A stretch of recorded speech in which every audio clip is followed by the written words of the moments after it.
Então é isso. Tem mais alguma dúvida? A máquina de Atwood. É isso aqui, né? E aí você quer resolver esse problema. Resolver esse problema significa você achar, por exemplo, a aceleração desses blocos. Então vamos lá. Lá vou eu escolher o meu nível 0, ó.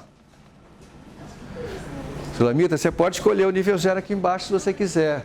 Mas é uma maneira assim, digamos, é uma maneira exótica de você complicar a sua vida à toa, não é?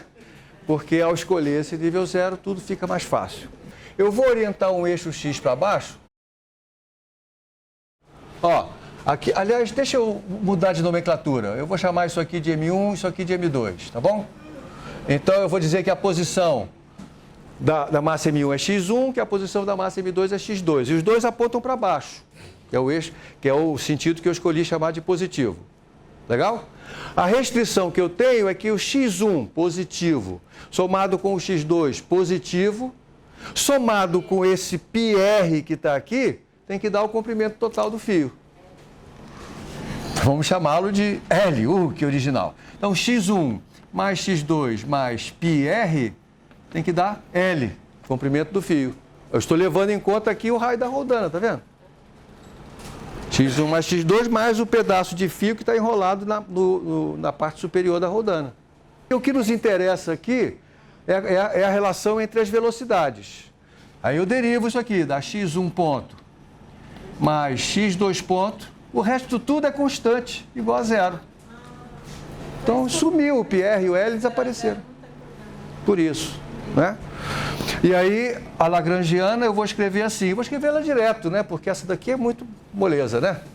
Então, a lagrangiana vai ser meio de M1 x1 ponto quadrado, mais meio de M2 x2 ponto quadrado, que é claro que eu vou eliminar em função do x1, não é? Agora, menos as energias potenciais. E como as duas, ambas são negativas, as duas vão aparecer com o sinal mais, quando eu tomar a subtração. Então, vai aparecer mais M1G x1 mais M2G x2. E agora eu vou escolher uma das coordenadas, x1 ou x2, e abandonar a outra, porque elas estão conectadas por essa equação aqui de cima. Agora, olha só, Sulamita, vai aparecer uma coisa interessante aqui para você, ó. Então, essa lagrangiana, eu vou escolher jogar fora o x2. Então, vai ficar 1 meio de M1 mais M2, x1 ponto ao quadrado. Sim, porque o x2 ponto aqui é menos x1 ponto, e o sinal de menos faz sentido físico, porque eu estou orientando o x para baixo. Se essa massa aqui tem velocidade positiva, significa que ela está andando para baixo, a outra tem velocidade negativa, está andando para cima. Então, o sinal de menos aqui, do ponto de vista físico, ele não pode ser ignorado. É verdade que para a lagrangiana, como aparece ao quadrado, o sinal vai embora. Mas a física tem um sinal de menos. E agora, vou fazer a mesma coisa do outro lado, jogar fora o x2. E aí vai ficar assim, ó. O x2, eu vou ter que jogar tudo que não é x2 para o lado direito dessa equação. Então, vai ficar L menos πr menos x1. Essa é a lagrangiana escrita em termos só de x1 e x1 ponto. Veja que apareceram os termos do L, o πr, apareceram lá. Ih, mas vai dar problema isso? Não, porque o que interessa é a equação de movimento. E na equação de movimento só aparecem derivadas da lagrangiana. Aqueles termos que estão ali são constantes, portanto vão desaparecer. Isso é equivalente ao fazer o M2GL igual a zero? Tá bom, se você forçar um pouco a barra, vou dizer, tá, isso não me incomoda, mas não é isso que eu estou fazendo, não é? Eu não estou ignorando esses termos da lagrangiana.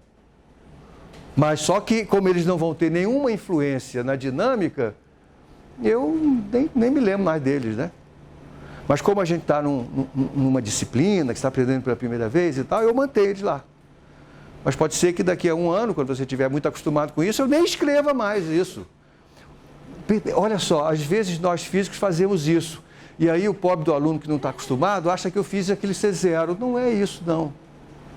Eu estou jogando fora por preguiça de escrever. É porque eu já sei que ele não vai ter nenhuma importância. né? Cuidado quando você olha soluções de livro, porque às vezes acontece isso. O cara joga fora e você não sabe por que ele jogou fora. Ele jogou fora não porque seja zero, mas porque ele já sabe que não vai ter nenhuma influência no resto desse problema. Então agora eu vou tomar as derivadas que interessam, né? O d RON de L e d RON de x1. Esse bicho já foi embora, aqui tem um sinal de menos. Então, quando eu tomar essa derivada, vai aparecer uma diferença entre as duas massas. Vai ficar M1 menos M2, G. E a derivada com relação à velocidade, a x1 ponto, vai dar M1 mais M2, x1 ponto.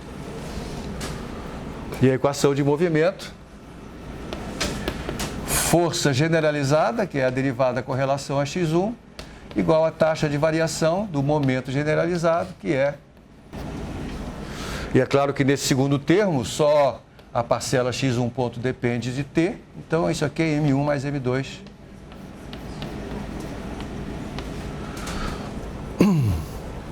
E aí, esse x1, 2 pontos, vai ser positivo ou negativo?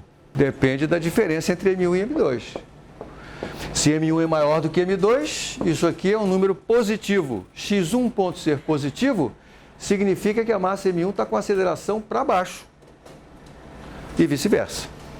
O que outra vez não deve surpreender ninguém. Outra vez, esse é um problema que você já sabia a resposta desde o começo. Não é?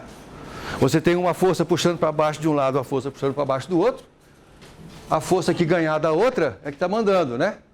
Então, se essa aqui está ganhando, a diferença das duas vai ter que acelerar as duas massas. Pronto, é isso que está acontecendo aqui, ó. O x1, 2 pontos é M1 menos M2 sobre M1 mais M2 vezes G. Então, essa aceleração é uma fração de G.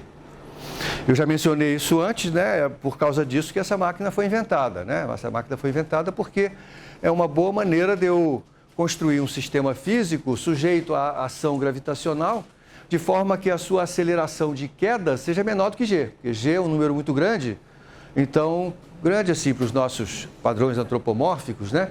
Então, para eu medir o valor de G numa queda de alguns poucos metros, é difícil, porque essa queda ocorre num tempo muito curto. Então, a medida de tempos muito curtos é uma medida delicada. Então, esse é um jeito da gente aumentar o tempo de queda. A gente constrói um sistema desse no qual as duas massas estão muito próximas uma da outra.